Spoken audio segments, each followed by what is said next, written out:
Good afternoon, I'm Karen Holmes Ward and welcome to City Line. Later in the program, trucking fresh produce directly into neighborhoods in Boston and how you can help end food insecurity. First, many communities around Boston qualify as food deserts, meaning they lack access to grocery stores selling fresh, nutritious food. Today, we introduce you to Roxbury and Mattapan's newest grocery stores that are filling this gap. Right next to Mattapan Station sits the newest Daily Table grocery store. Daily Table is a nonprofit grocery chain dedicated to fresh, tasty, convenient, and most importantly, nutritious food that is priced to be affordable to everyone. According to CEO Rob Twyman, the Daily Table offers food that is priced 20 to 30% less than most grocery stores. And there's a few ways that we do that. Some of it is through our procurement team. Some of the product is donated, product that is coming from suppliers that is product that is maybe shorter code. It's product, oftentimes small suppliers have co-packing arrangements that essentially forces them to produce more than they can actually sell.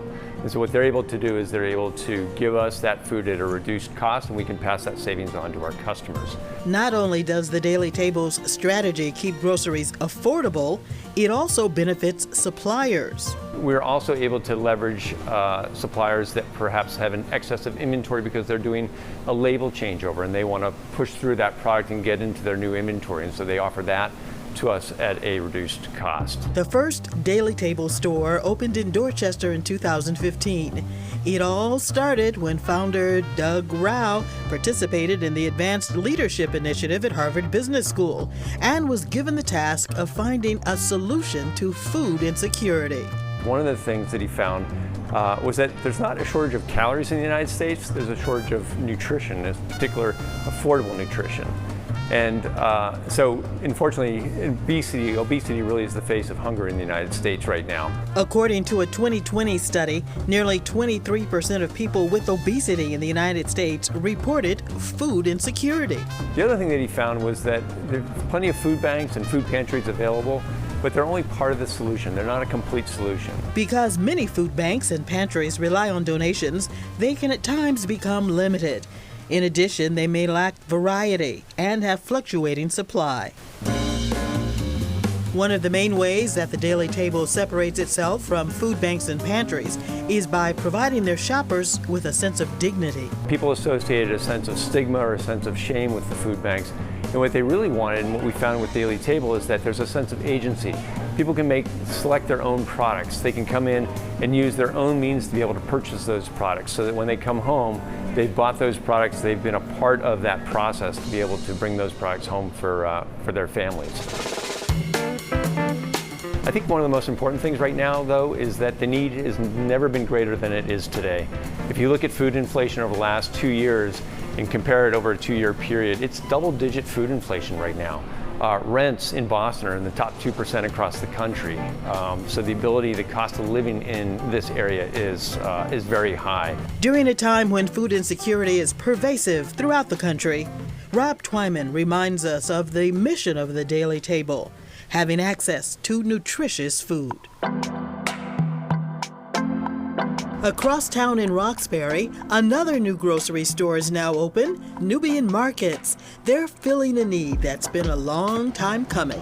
There is no many grocery stores of like us around here, particularly locally owned people who are owning and operating the store that look like to the people who live in the neighborhood. Yusuf Yassin is the co-founder and owner of Nubian Markets, and he says their #1 goal is to focus on fresh in what's been mostly considered a food desert. But Yusuf's mission goes even further. The idea is to make this a national model, local aspiring entrepreneurs to own their business and build generational wealth. The store celebrates the African diaspora through food and culture. One of our big missions, since we opened, was to try to get African products in the store, specifically West African. If you look at the grocery, say for instance in our produce section, you will see the yucca, you will see the coconut, mangoes, many tropical products. And then if you go to the aisles, you will see yams and fufu. Making healthier options accessible to the community serves a vital need here. Dr. Thea James with Boston Medical Center says she sees the direct impacts of food on her patients every day. People not being able to manage their chronic diseases, for example. Diabetes is one of those things. One of the reasons absolutely is inability to access healthy, affordable foods. BMC is one of the main investors in Nubian Markets, giving $1.9 million to help get at the root cause of chronic health issues in this community. We focus on economic mobility as a way, to wellness. We focus on opportunities for people to have generational wealth building, fresh, healthy foods. Dr. James says this is a new way of thinking about health care and hopes it can serve as a model and make a life-changing difference. My hope is that we will see chronic diseases that are out of control become a thing that is rare versus a thing that is very common. And just this month, Daily Table opened a new location in Salem. Frederica Williams is the president and CEO of Whittier Street Healthcare Center in Roxbury, and she joins us now. So, Dr. Williams, we just heard from BMC's Dr. Thea James, tying healthy food to better health outcomes. Tell us about what you are doing at Whittier to provide healthy food to patients. Thank you for having us. So we at Whittier Street Health Center are focused on the issue around access to healthy, nutritious foods so that we can address the preventable chronic diseases such as diabetes, hypertension, and obesity.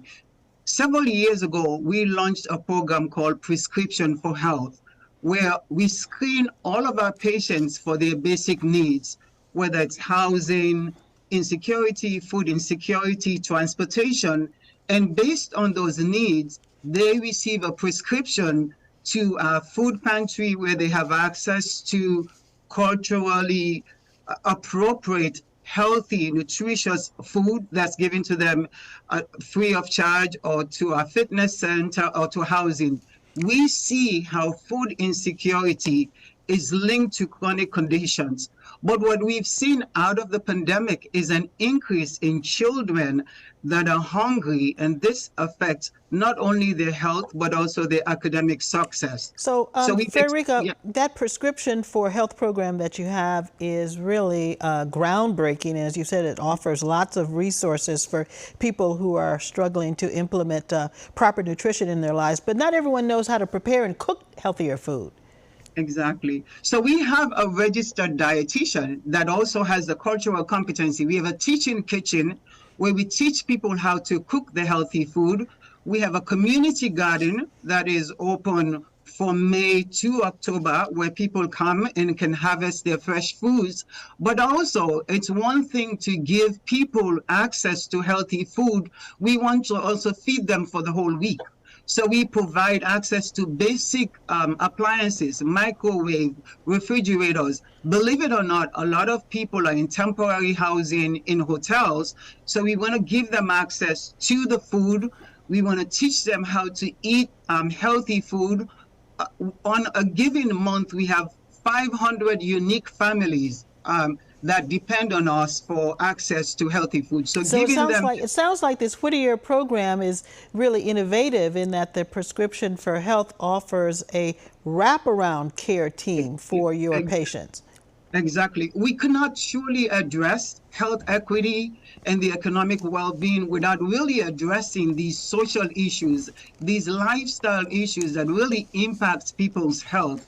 Looking at the data in the United States, 1 in 10 people are living in poverty. So that impacts food insecurity.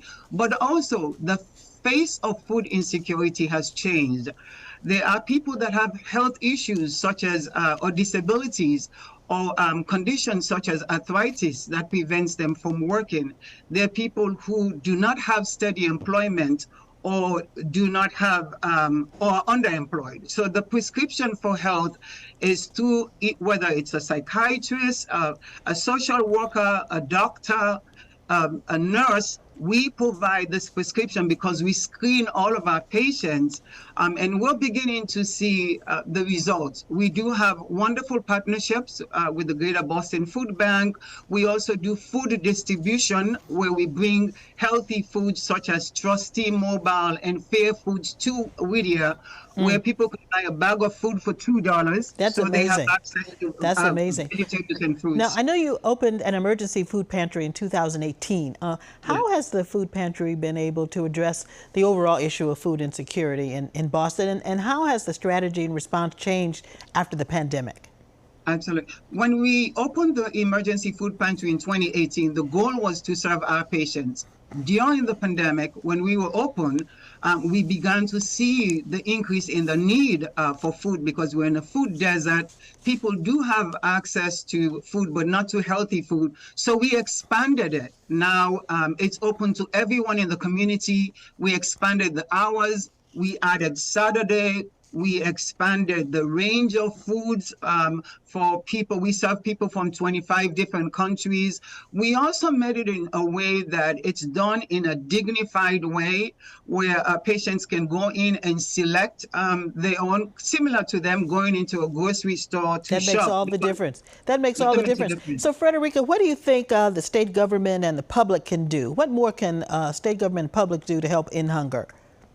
I believe that the changes in the policies around food benefits, the COVID benefits, and all of the benefits that are provided, whether it's at the federal level and state level, that has changed, has really impacted people. In addition, we are also a WIC provider, and we see that the numbers of people depending on WIC has increased. So I believe looking at these basic necessities, if we're really truly going to address health disparities, we need to look at these basic needs, access to food, housing, transportation, because if we don't address these basic needs in policies, in benefits, in access to resources, such that we are not dependent on fundraising or grants or opportunities and partnerships, and this is part of the access that people have. I think that policy changes and steady access to benefits will make a difference. All right, Frederica Williams, thanks for all you do, President and CEO of Whittier